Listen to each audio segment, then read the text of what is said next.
So what's up mga kabugo? Ayan. Good morning mga kabugo. Ayan. Good morning mga kabugo. So ayan. Nagpasalamat pa rin tayo sa Panginoon dahil sa araw na to. Ayan. Thanks Lord sa araw na to. Panibagong buhay, panibagong pagsubok na naman. At kung di dahil sa inyo hindi namin magagawa ang araw-araw namin na pagsisipag, salamat sa paggabay Panginoon. At sana ngayong ganitong mga panahon gabayan niyo po kami. Dahil nga itong bagyong Guring. Ayan. May bagyong Guring kasi pero ang sintro talaga doon Isabela. Pero sa lakas niya na 230 kph yung kahapon pa yun ewan ko lang ngayon. Tapos yung lakas niya 185 kph. Kaya ingat-ingat lang tayo mga kabugo. Ayan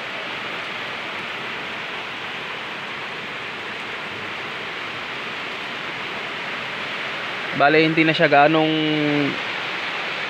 malakas. Hindi na siya gaanong malakas. Kanina sobrang lakas ng hangin. Parang lilipad kami nung hinatid ko yung partner ko sa trabaho. Parang lilipa rin kami sa hangin kanina. Grabe, sobrang lakas ng hangin. May muntik pa ngang madisgrasya dahil sa hinahampas na ng hangin yung motor. Parang hindi na makaya. Parang gigit na ka o hindi mo alam kung anong kung anong ruta mo kasi sobrang lakas ng hangin talaga. Nagre-raincoat ka pa. So doble na yon. Kaya kami kanina dahan-dahan lang talaga kami. Sana naman Panginoon at hindi na ito lalakas pa. So, sa lahat ng mga kabugo natin dyan, ingat-ingat lang tayo mga kabugo. Pagmatsyag-matsyag lang tayo sa panahon natin ngayon kasi wala talagang di na mapipigilan to. Di na mapipigilan si Guring. Talagang pumasok na talaga siya. Ba't nakakapasok to? Wala namang QR code to. Wala namang QR code tong bagyo na to. Ba't pinapapasok to? Mag-i-invest siguro to sa Pilipinas. Kaya pinapapasok. Malaki investment nito.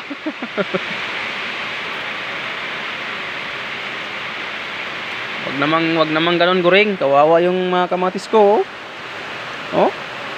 Malalaki na yan. Namumulaklak pa naman yan.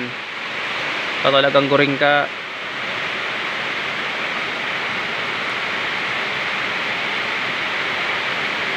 So yun mga kabugo, update na lang tayo mga kabugo. At ingat-ingat lang po tayo mga kabugo. So keep safe lahat mga kabugo Laban lang.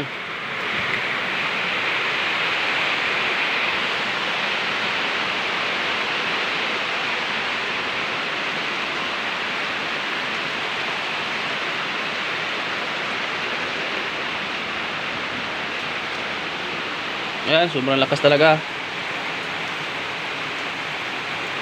So, ayan mga kabugo. So, update ko na lang kayo mamaya kabugo kung anong mangyayari dito sa panahon natin. Pagmatsyag lang tayo. So, update ko lang kayo. So, salamat sa lahat ng mga nanonood. At pa-subscribe and follow na lang din. So, ayan. Thank you sa lahat ng mga kabugo natin. Salamat sa suporta.